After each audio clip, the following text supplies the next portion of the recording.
I believe that we are all stars and spirals and stars in spiral. I believe that there are only curves in this world.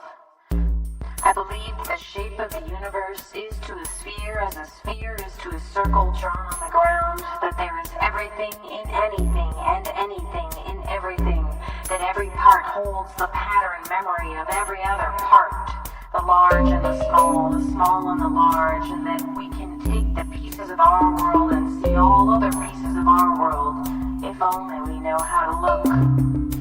And in the arcs of a planet may be the patterns of men and women. In the bones of a fish we can see the sign of an entire civilization, if only we know how to look, if only we want to look, if only we dare to look. Silence is powerful and dangerous magic. It is fear, it is isolation, it is denial stacked upon itself again, so high and so mighty yet frail.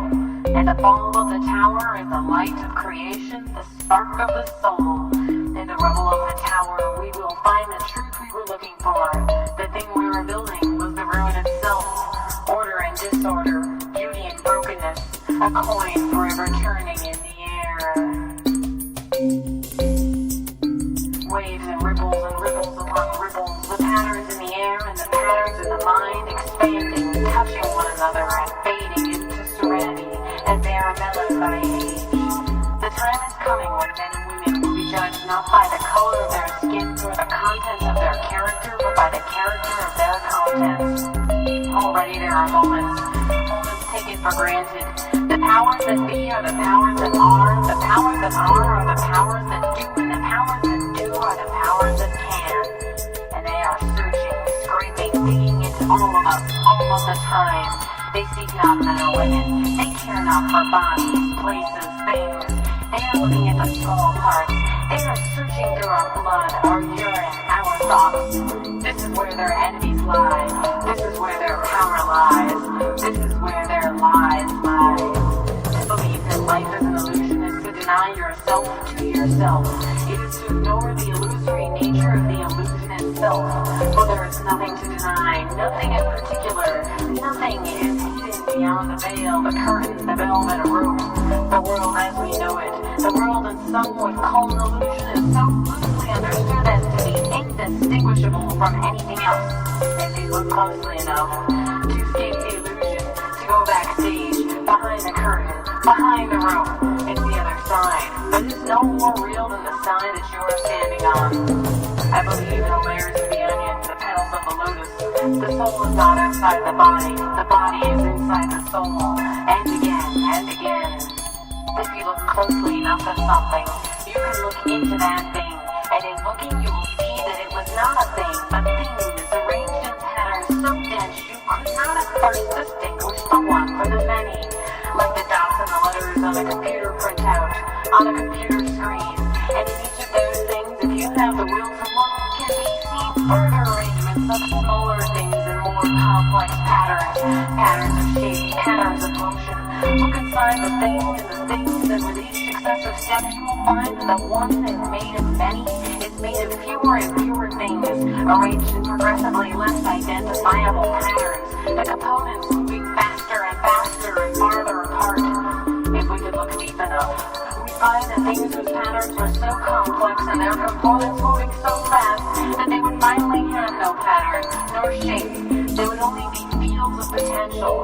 These are the realms of possibility. These are the people getting into and out of the Ferris wheel. This is what free will looks like. And that is what free will is. If after seeing and knowing all this, you can still use the word is anymore. Free will is true randomness. Chaos without justification or meaning. Meaninglessness.